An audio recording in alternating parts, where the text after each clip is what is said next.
Oke, selamat pagi semuanya. Kembali lagi bersama saya Arta di sini. Nah, kali ini saya akan menjelaskan tentang metode CHIPS ya, atau chromatin immunoprecipitation assay. Merupakan salah satu metode yang dipergunakan untuk menganalisa protein-protein yang terlibat dalam proses transkripsi suatu gen. Jadi, metode ini menggabungkan antara teknik imunopresipitasi, yaitu pengendapan suatu molekul menggunakan antibodi, dan metode PCR. Mari kita lihat sejenak tentang bagaimana sih transkripsi suatu gen itu berlangsung. Jadi kalau kita lihat di gambar ini adalah dua sel yang berbeda, namun kedua sel itu memiliki gen yang sama, yaitu sel hati memiliki gen pengkode albumin dan juga gen pengkode kristalin, dan sel lensa mata yang juga memiliki gen pengkode albumin dan kristalin. Nah, seperti yang kita ketahui ya, bahwa pada sel hati gen yang mengkode albumin itu yang teraktivasi, sedangkan pada sel lensa mata gen pengkode kristalinlah yang teraktivasi. Nah, perbedaan ekspresi ini disebabkan oleh adanya suatu protein yang kita kenal dengan istilah aktivator. Jadi pada proses transkripsi, ya, RNA polimerase baru akan menempel pada area promotor yang berwarna hijau jika ada bantuan dari faktor transkripsi dan protein aktivator. Jadi di hati, protein aktivatornya adalah protein yang dapat mengaktifkan gen albumin, sedangkan di lensa mata, aktivator yang tersedia adalah aktivator yang mengaktifasi gen kristalin. Nah, itulah yang kemudian menyebabkan kenapa dua sel ini memiliki protein yang berbeda di dalam selnya. Aktivasi dari suatu gen di dalam sel itu dapat diawali dengan menempelnya suatu ligan. Nah, kita ambil contoh misalnya pada sel hati tadi. Sel hati itu memproduksi garam empedu. Nah, garam empedu sendiri itu dapat menjadi molekul sinyal untuk aktivasi gen spesifik. Nah, pada kasus ini, garam empedu itu akan masuk ke dalam sel dan menempel pada suatu reseptor. Suatu reseptor di sini gambarnya adalah FX. Nah, FX reseptor. Nah, FX reseptor ini kemudian akan berikatan dengan berbagai protein lain, dan kemudian kompleks protein ini menempel pada bagian spesifik dari DNA. Ya, biasanya kalau di buku-buku ditulis dengan nama respon elemen.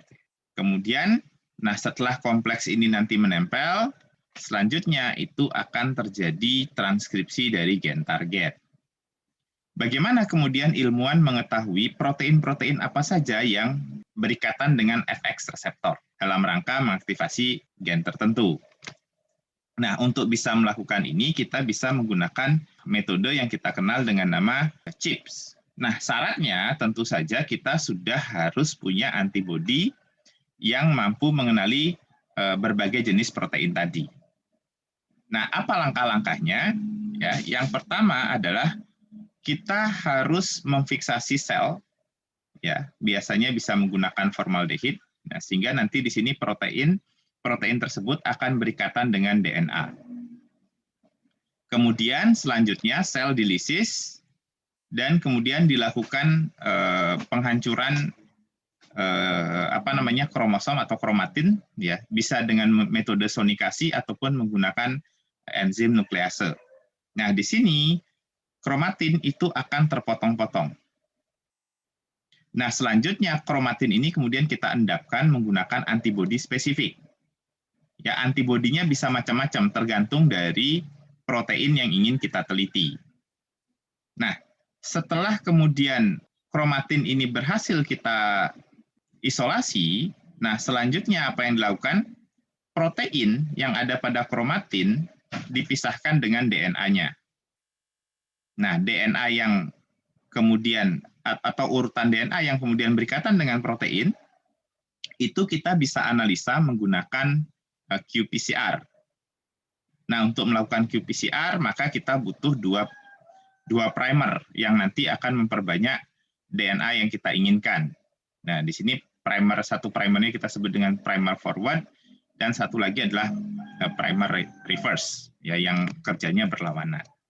Nah, hasil PCR kemudian kita analisa menggunakan elektroforesis. Nah, ini contoh ya, mock ya, hasil elektroforesis dari sel hati. Ini kalau kita tambahkan ligan, bile acid, ini kalau kita tidak tambahkan ligan ke sel hati. Apa yang bisa kita lihat di sini? Nah, di sini kita lihat ada beberapa data.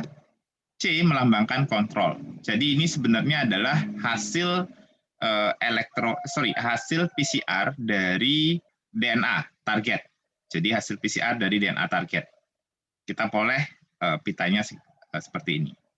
Dan ini adalah hasil imunopresepitasi menggunakan antibodi yang berbeda. Ini menggunakan anti-imunoglobulin G, ini menggunakan anti-protein A, dan ini menggunakan anti-protein B. Nah, apa yang bisa kita lihat? Menggunakan anti-IgG, kita tidak memperoleh DNA yang kita inginkan. Masuk akal, karena memang IgG itu tidak berikatan dengan kromatin. Kemudian kita lihat hasil isolasi menggunakan antibodi anti-A, anti-protein A. Nah, kita peroleh di sini DNA. Ya, kita peroleh DNA spesifik yang kita jadikan target. Ini artinya bahwa protein A itu menempel pada DNA target dan terlibat dalam proses transkripsi. Hal yang sama juga kita peroleh dari protein B. Nah, untuk meyakinkan apakah ini benar-benar efek dari adanya ligan, nah kita kemudian bandingkan dengan tanpa ligan. Tanpa ligan, kita bisa lihat bahwa A itu tidak ada. Ya, kita tidak memperoleh hasil perbanyakan DNA spesifik. Artinya kemudian bahwa A hanya akan menempel ke DNA target kalau ada ligan berupa bile acid, ya, atau garam atau asam atau garam empedu. Tanpa keberadaan bile acid, ya, maka protein A tidak akan menempel ke DNA. Kemudian bagaimana dengan B? Kalau kita bandingkan kemudian B ini, ya, di sini kita bisa lihat bahwa pita dari B itu lebih tipis, yang artinya kuantifikasi atau konsentrasi proteinnya, konsentrasi DNA-nya itu yang kita peroleh lebih sedikit dibandingkan dengan kalau ada ligan, di sini lebih tebal. Nah, dari data ini kita bisa mengasumsikan atau menyimpulkan, ya, yang pertama adalah tanpa adanya ligan, B itu tetap menempel pada DNA. Namun, jika ada ligan, jumlah B yang bisa menempel pada DNA itu semakin banyak, atau bisa dibilang afinitasnya menjadi semakin kuat. Nah, dari hasil analisa ini, kemudian kita dapat menduga bahwa A dan B itu melekat pada proses peristiwa aktivasi gen spesifik, ya, dipicu oleh keberadaan ligan berupa bile acid. Ya, mungkin itu kurang lebih penjelasan yang bisa diberikan. Semoga bermanfaat. Terima kasih.